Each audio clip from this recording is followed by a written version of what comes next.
வணக்கம். விவசாய பெருமக்களுக்கு வணக்கம், பெண்களுக்கு வணக்கம், பொடிசு சிறுசு பெருசு நீங்க கூடி இருக்கிற எல்லாருக்கும் வணக்கம். ரைட்டு, ஆரம்பிக்கலாமா?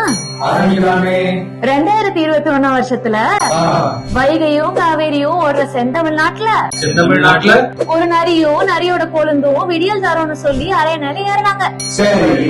தமிழ்நாட்டுல தமிழர்களுக்கு 70% வேலை தர்றோம், நீட்டு தேர்வு ரத்து செய்யறோம், விவசாய கடன் தள்ளுபடி பண்றோம், கல்வி கடன் தள்ளுபடி செய்யறோம்.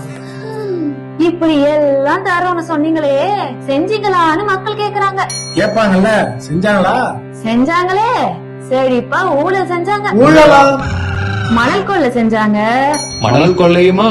டாஸ்மாக் ஊழல், போதைப் பொருள் பட்டுவாடா, விவசாய தற்கொலை, கட்டுமான கடவுடான்னு எல்லாம் செஞ்சாங்க. கிழிஞ்சு போச்சு. பாலம் எல்லாம் இடிஞ்சு விடுது, பால் பாக்கெட் விலை ஏறுது, பள்ளிக்கூடம் எல்லாம் போதை மூட்டமாகுது, ரத்தம் கொதிக்குது, ரத்தம் ஆறு ஓடுது. நாசமா போச்சு. பால் குடிக்கிற குழந்தையில இருந்து பால் ஊத்த போற கூனி கிழவி வரைக்கும் தமிழ் மக்கள் எல்லாம் காரி துப்புறாங்க. அதுக்கு அவரு என்ன சொல்றாரு? இதுக்கு அப்புறமுமா மக்கள் இவங்க உருட்டுகளையும் திருட்டுகளையும் பார்த்துட்டு சும்மா இருப்பாங்க? ஊரே கேக்குது, சொன்னீங்களே செஞ்சீங்களான்னு. கேட்பாங்கல்ல. ஏ தகப்பா, சொன்னீங்களே செஞ்சீங்களா?